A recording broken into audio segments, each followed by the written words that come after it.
Thank you, Mr. Chair. Mr. Attorney General, the Inspector General of the GSA have a rather scathing report on the GSA's decision not to address significant issues concerning the government's post office and its lease to the Trump family concerning the emoluments clause.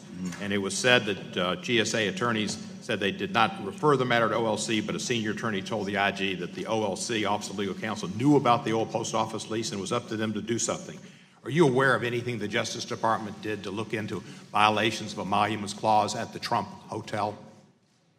Congressman, the emoluments clause as it relates to the Trump Hotel is the subject of several ongoing litigation matters. Right. And so while I can acknowledge that I am aware of the, not only of the situation you described, but generally the litigation surrounding the emoluments clause, as the acting attorney general sitting here today, I'm unable to talk specifically about those cases. You can't say if there are any memos from the Office of Legal Counsel regarding emoluments clause violations and limitations? Congressman, as I sit here today, the emoluments clause, as it relates to the Trump organization, especially the hotel in Washington, D.C., is the subject of ongoing litigation. And the Justice Department's helping to represent the president in those suits, is he not?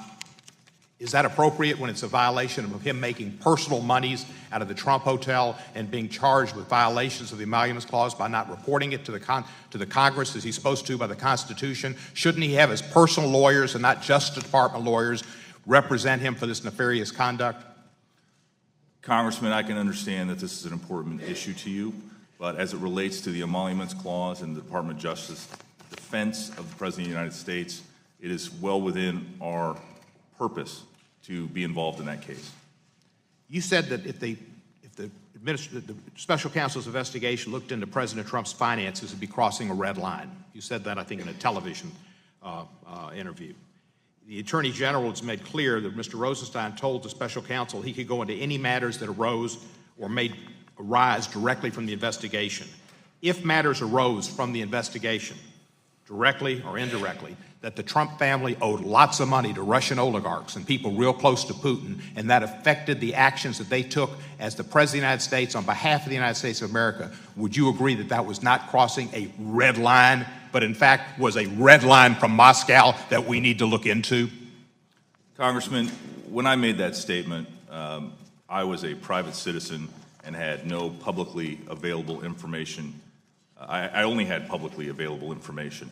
And so I made that as a commentator and not as the acting attorney general of the United States. I am very familiar with the responsibilities of my office as acting attorney general, and we make our decisions based on the law and the facts on a case-by-case basis. So that's no longer your opinion?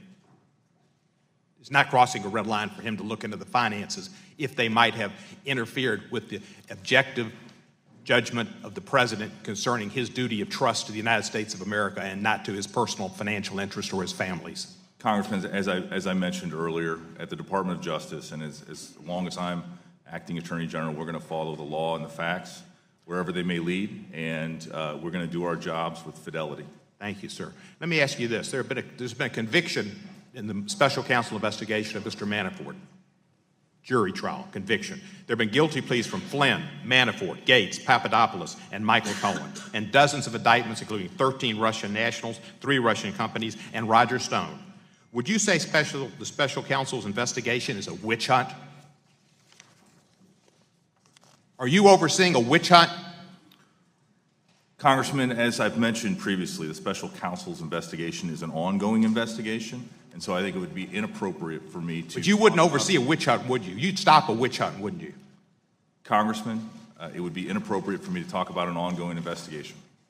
You said that you're not interfering with the special counsel's investigation. Have you denied him any funds he's requested at all? Congressman, I can tell this is an important issue for you, but it's an important issue for the American public and for the whole world. Congressman, to answer your question directly, I have not denied any funds to the special counsel's investigation. Have you denied him the opportunity to go any areas where he wanted to investigate or any matters of investigation? Congressman, as I previously testified, I have not interfered with the special counsel's investigation. I yield back the balance of my time.